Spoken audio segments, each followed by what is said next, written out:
الحمد لله رب العالمين والصلاة والسلام على رسوله الكريم وعلى آله وصحبه وسلم تسليما كثيرا كثيرا ما بعد أعوذ بالله من الشيطان الرجيم بسم الله الرحمن الرحيم واعتصموا بحبل الله جميعا ولا تفرقوا واذكروا نعمة الله صدق الله العظيم. وقال النبي صلى الله عليه وسلم المسلمون كجسد واحد إذا اشتكى منه عضو تداعى له سائر الجسد بالسهر والحمى أو كما قال عليه الصلاة والسلام.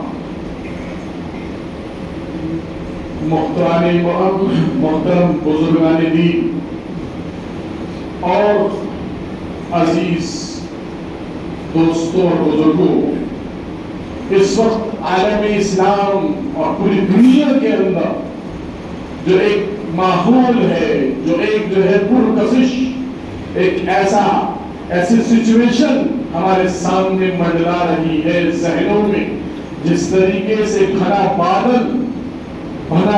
جو ہے منڈلاتا ہے برسات ہونے کے لیے، اسی طریقے سے ہمارے ذہنوں کے خلیجوں میں ایک چیز منڈلا رہی ہے جو اس وقت ہمارے سب کے سامنے ہے. ہم اس کو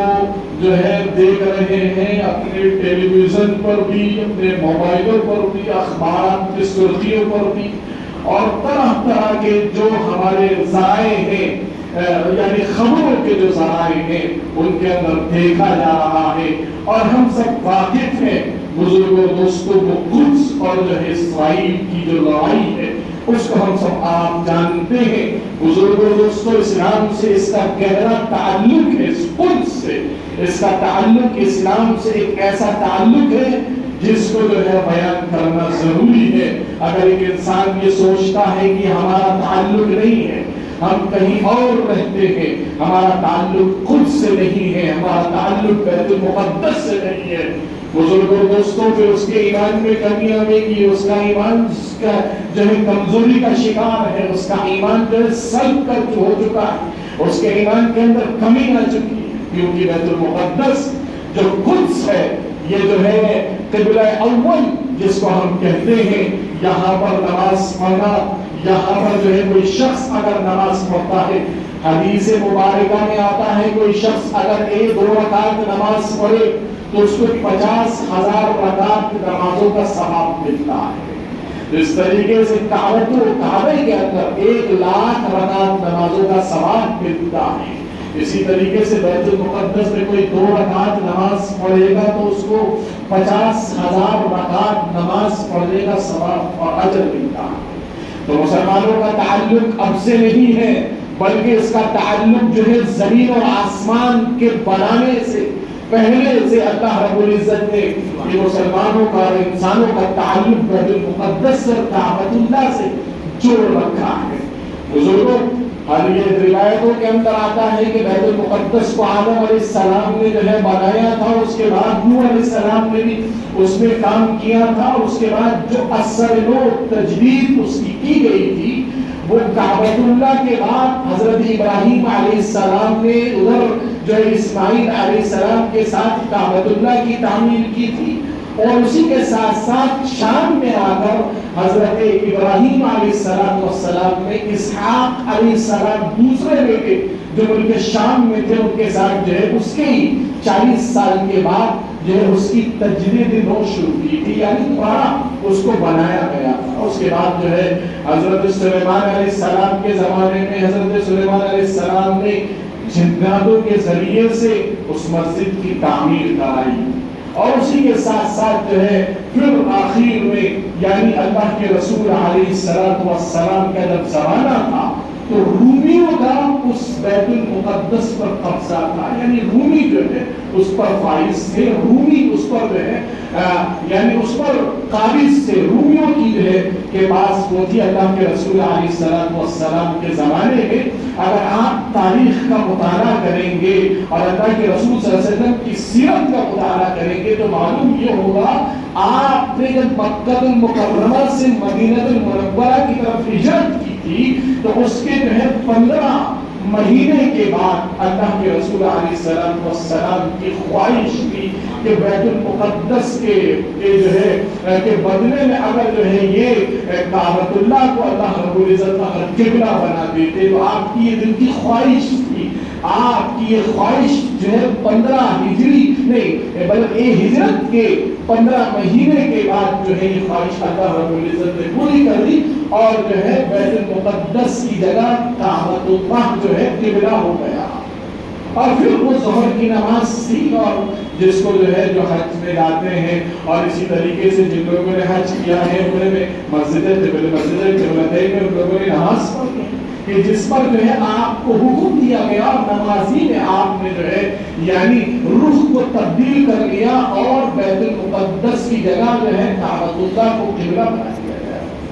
تو سب کو معلوم ہے, سب دیکھتے بھی ہوں گے اور جنہوں نے نہیں دیکھا تو وہ جا کر نیت کریں کہ انشاءاللہ عمرے میں جائیں گے اور جو ہے حج میں جائیں گے تو اس مسجد قبلتین کو بھی دیکھیں گے.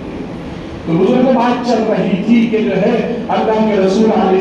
السلام کی ہجرت کے بعد یعنی جو ہے 15 یا 16 مہینے کے بعد آپ جو ہے یعنی جب بیت المقدس کی جگہ کعبۃ اللہ کو جو ہے یہ بنا قبلہ بنا دیا تو اس وقت جو ہے آپ علیہ السلام نے بڑا شکر ادا کیا کیونکہ جو ہے وہ رومیوں کے قبضے میں تھا. آپ نے پیشین گوئی بھی کی تھی کہ ایک دن ایسا آئے گا کہ جو ہے مسلمانوں کے پاس ہوگا. اور پھر وہ دن آیا, ابو بکر صدیق رضی اللہ تعالیٰ عنہ کا زمانہ چلا گیا اور اس کے بعد جب جو ہے حضرت عمر فاروق رضی اللہ تعالیٰ عنہ کا خلافت کا زمانہ آیا اور آپ کے دور خلافت میں آپ نے جو ہے ملک شام کے لیے ایک جو ہے جماعت روانہ کی اور جس میں ابو عبیدہ بن جراح رضی اللہ تعالیٰ عنہ جن کو اللہ کے رسول صلی اللہ علیہ وسلم نے دنیا میں ہی جنت کی بشارت دے دی تھی, ان صحابی کو اللہ حضرت عمر رضی اللہ تعالیٰ عنہ نے جو ہے امیر بنا کر ان کی قیادت میں فوج بھیجی تھی. اور اس کے بعد جب وہ ملک شام گئی اور ملک شام میں جانے کے بعد رومیوں نے ان سے جنگ کا اعلان کر دیا تو حضرت ابو عبیدہ بن جراح رضی اللہ تعالیٰ عنہ نے پورے رومیوں کا جو ہے محاصرہ کیا یعنی بیت القدس کا. القدس اس لیے اس کو کہا جاتا ہے, قدس کہتے ہیں مقدس کو, محترم کو, معزز کو, اور قدس اس لیے اس کو کہا جاتا ہے کیونکہ انبیاء علیہ السلام کی بڑی جماعت ایک بہت بڑی تعداد جو ہے اسی شہر سے وہ ان کا واسطہ تھا, وہ وابستہ تھے اور وہی پیدا ہوئے تھے, اسی لیے جو ہے اس کو القدس کے نام سے جانا جاتا ہے. تو حضرت ابو عبیدہ بن جراح رضی اللہ تعالیٰ عنہ نے جب جو ہے القدس کا محاصرہ کیا, اس قلعہ کو جو مضبوط قلعہ تھا اس کا محاصرہ کیا اور تو اس محاصرے کے دوران ان لوگوں نے اپنے قلعے کے تمام دروازوں کو بند کر دیا, قلعے کے سارے دروازے بند کر دیے اور جو ہے قلعوں پر حملے ہو رہے ہیں. اس زمانے میں جو چیزیں تھیں منجنیقیں تھیں, اسی طریقے سے دوسری چیزوں کے ذریعے سے حملے ہوتے رہے, لیکن جب جو ہے حملے ہونے لگے اور جو ہے وہ ایک وقت گزر گیا, کئی مہینوں کا وقت گزر گیا تو ان کے جو راہب تھے یعنی اس قدس کے اندر رومیوں میں جو راہب تھے اس کا نام قمامہ تھا, وہ کہنے لگا کہ میں جو ہے ایک مرتبہ دیکھنا چاہتا ہوں کہ یہ جو لڑنے آئے ہیں عرب کی سرزمین سے کیا جو ہے ہماری کتابوں میں جو موجود ہے ایک سرخ رنگ کا انسان, لمبا بلندہ انسان جو سرخ رنگ کا ہوگا اور بالکل گورا ہوگا اور بالکل جس کا چہرہ جو ہے لال ہوگا اور اس کی یہ اوصاف ہیں, اگر وہ شخص یہاں پر آیا ہوا ہے, اگر ہماری جب ان کے ساتھ ہے تو ہماری کتابوں میں لکھا ہوا ہے کہ تم جو ہے ان کا مقابلہ نہیں کر سکتے, اور اگر دنیا میں اگر کوئی عدل و انصاف لا سکتا ہے تو یہ وہی جماعت ہوگی جو پوری دنیا کے اندر عدل کرے گی, پوری دنیا کے اندر انصاف کرے گی,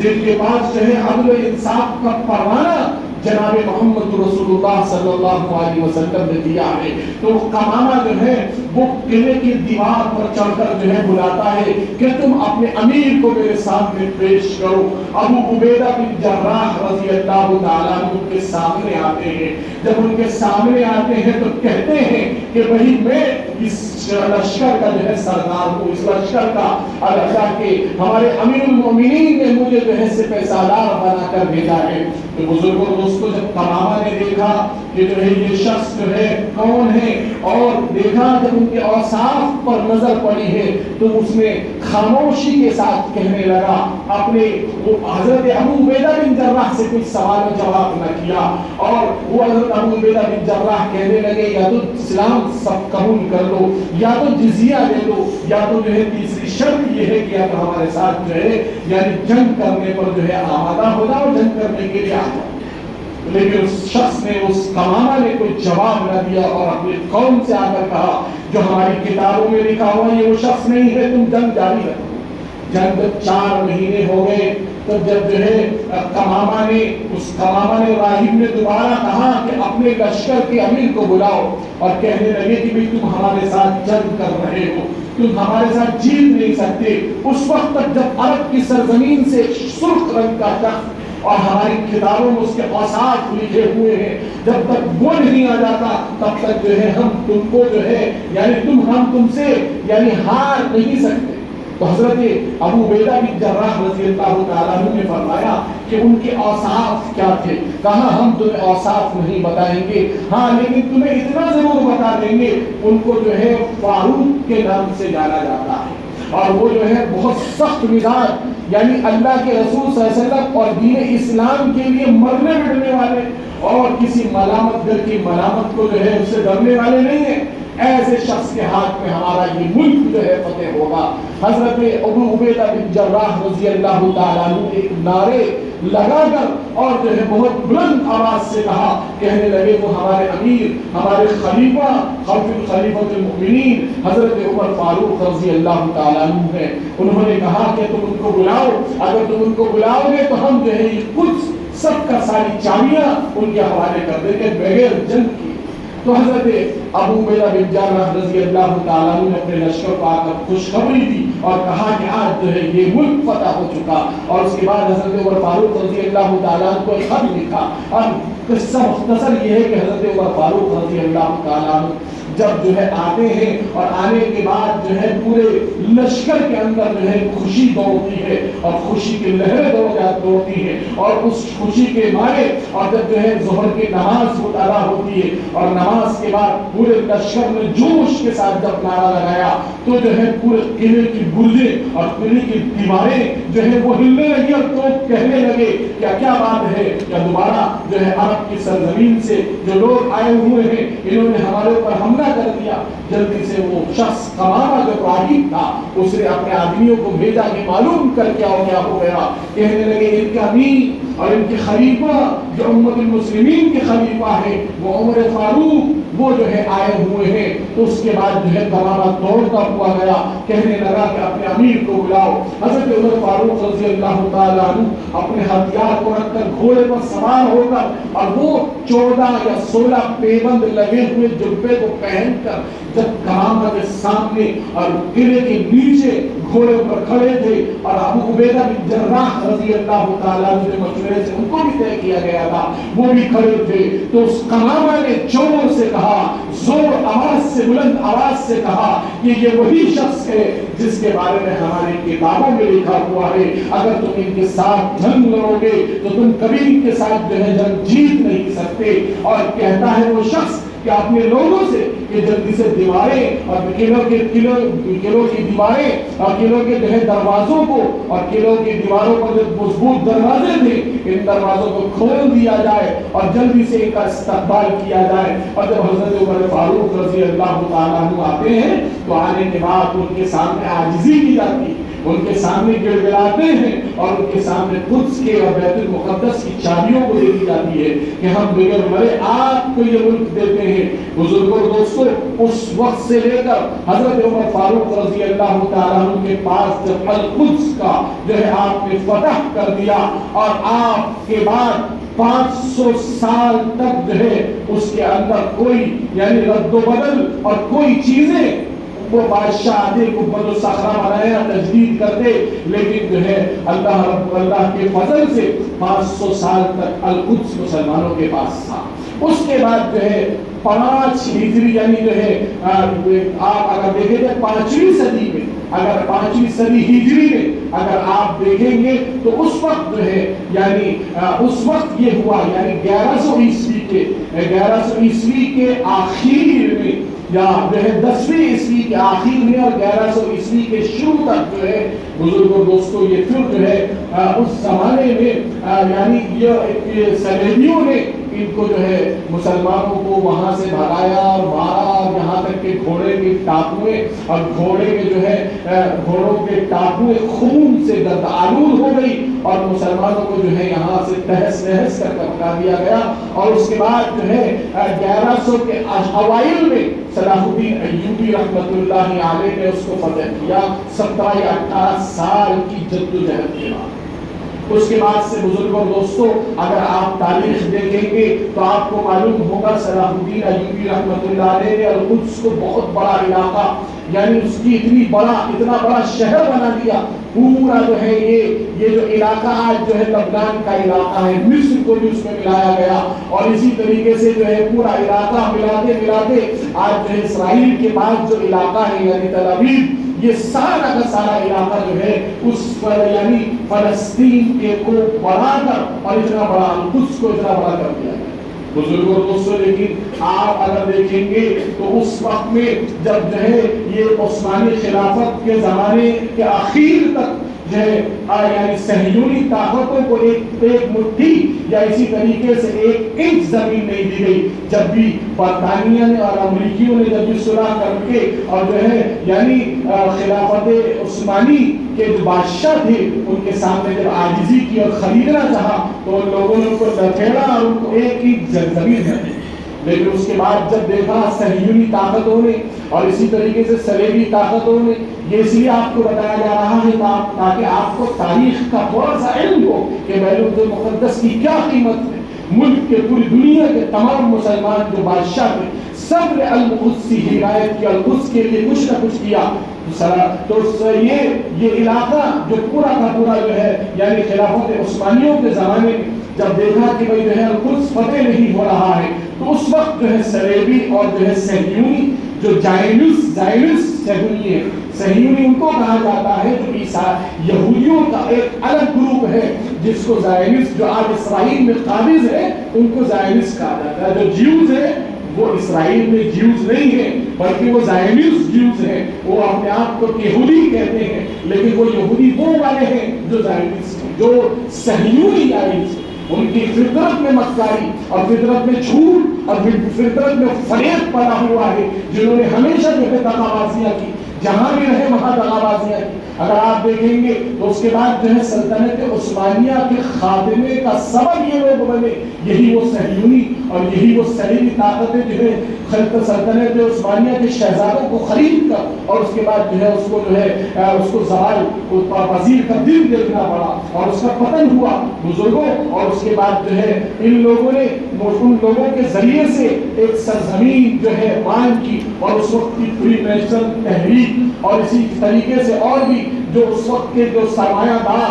آپ اگر جو ہے تاریخ کا مطالعہ کریں گے تو آپ کو ایک نام ملے گا جس کو کہتے ہیں روٹ چلڈ، جس نے جو ہے اس زمانے میں یعنی 29ویں دہائی کے شروع میں یہ کہہ دیا تھا کہ ہم جو ہے یہودیوں کو جو ہے فلسطین کے اندر بسانے کی کوشش کریں گے۔ اور اس کے بعد جو ہے ان لوگوں نے اس فرسٹ ورلڈ وار اور سیکنڈ ورلڈ وار کے بعد ایک یونو کو تشکیل دی اور یونو کے تشکیل کا اصل مقصد یہی تھا کہ ہم جو ہے فلسطینیوں کو وہاں سے نکال کر اور یہودیوں کو بسائیں گے اور اسرائیل کے ملک جو آج جو ہے غازیبانہ ملک ہے، جو آج ناجائز ملک ہے، اس کو ہے بچانے کی کوشش کریں گے۔ یہ جو ہے ان لوگوں نے کوشش کی اس وقت کے اندر اور پھر بڑے بڑے سرمایہ داروں نے وہاں کی جو ہے حکومتوں کو خریدا، حکومتوں کو اپنے فیور میں کیا اور جو دیکھا کہ جو ہے مسلمان متحد ہیں ان کو الگ الگ کیا، امارات کو الگ کیا، اسی طریقے سے آپ کو مصر کو الگ کیا، اسی طریقے سے آپ کے جو ہے یہاں پہ قطر کو الگ کر دیا تاکہ جو ہے آپس میں لڑتے رہے۔ کہ جو ہے رول ڈیوائڈ اینڈ رول جو ان کی اصل لابی ہے جو برطانیہ کی اور اسی طریقے سے جو ہے صہیونی طاقتوں کی جو اصل لابی ہے کہ آپس میں لڑاؤ، جس کا یہ لوگ جب جو ہے جس ملک میں جاتے ہیں اس ملک کے اندر اگر آپ تاریخ دیکھیں گے تو اس ملک کے اندر ایک جو ہے